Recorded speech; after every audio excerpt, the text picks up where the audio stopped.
ঘটক সাহেব কই আছে? ঘটক সাহেব রেখেছে ভাই না।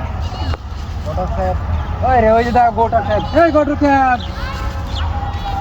দিল্লিয়া আপনারে এক সপ্তাহ ধরে বের আলাপ করবার কইতাছি। আপনি কি আমার লগে কি কি শুরু করছো? আরে আমি আমরা না পারলে কোনে মারে ঘটক আরে করবাম। আইনারা বাইক গেছিলাম তো আমি আমরা বাড়ি আবার গেছিলাম করে পরে হেন পথে এই যে বন্ধ গেছে বন্ধ। হ্যাঁ। ও বল। এলে আমি আপনার শুনছি তো কখন কি খবর টবর খবর। আমার তো খবর হলাম না তে। আচ্ছা, আমরা না পারলে কোনে আমি আরেকবার তেল মারি আমার হন ভাই কি হন তা? ভাই ওন বেজে করবাই ব্যাগ কিছু বুঝে সুঝে কম লাগবো কি রুম বুঝা করা। যে ঠান্ডা ভাই হ্যাঁ। যে শীত ওন বেয়া না করা নাই সবচেয়ে ভালো আন্না যদি ভাল লাগে তে আমার কথা শুন ভাই আর যদি না লাগে যদি নাও নুই তে আর কর নাই কিছু বেয়া কর ভাই টাইট মর ভাই